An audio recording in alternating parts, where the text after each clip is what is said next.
All right, we can cross live now to the Vice President of the Asian Century Philippines Strategic Studies Institute, Anna Malandog-Uy. Anna, good to have you on the program with us. The Philippines withdrew from the ICC in 2019. So what I'm wondering is, why is Manila then complying with the court's warrants? Thank you so much, Rachel, for having me in your program. And actually, that is really the basic question that many Filipinos I think many Filipinos, even more than majority of Filipinos, is asking, why is it that the current government of Marcos Jr.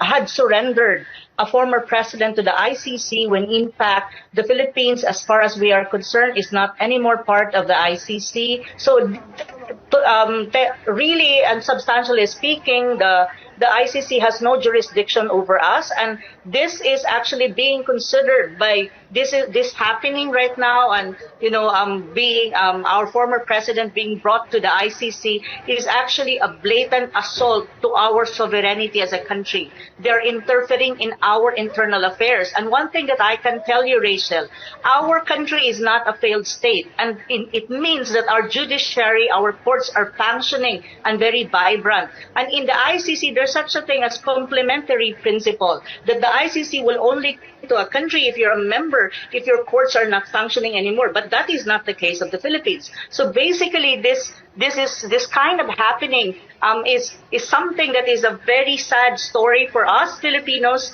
and I think this is a glaring and a blatant assault to our sovereignty as a country. But even then, the question really also among the minds of Filipinos is, why is it that the Marcos administration has cooperated with the ICC? But of course, this is very much related to domestic politics that is going on in the country. As you can see, politically speaking, there's this ongoing feud between the Marcoses and the Dutertes. And I think the Marcos Jr. administration has weaponized the ICC against the Dutertes. Duterte called the ICC arrest warrant unjustified because he said his war on drugs restored peace to the nation. What do you make of that argument? I would say yes, that's really true, because I experienced it as a Filipino. Before Duterte, you cannot walk on the streets of the Philippines, especially in Manila, because you're so afraid that anytime soon you will be attacked by a drug addict who can, kill you or to a greater extent. And also one thing that the international community should know, there was no unsponsored killings coming from the state during his presidency. It was a legitimate police operation. Any country, for that matter, that you want your country to have a peace and order, you want, criminals, drug lords to be driven out of your country or to put them in prison and to assault them.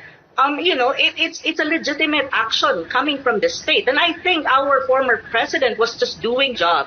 So this is really the case of the matter. And as a Filipino, I really experienced it that during the time of President Duterte, our peace and order situation in the whole country and the drug problem was lessened to a greater extent. It was not necessarily eradicated 100%, but to a greater extent, I think the Filipino people were able to enjoy the streets without fear, because we know that we have a president at that time who really cares for our welfare and who is really, really strong in combating criminalities, especially drug problem and the drug lords. So that is really the case. I'm speaking not even, I'm speaking as a Filipino who experienced all of these things during the time of President Duterte. So it's really it's a really sad event right now, and so many Filipinos in the Philippines right now are on the streets clamoring for our former president to be brought back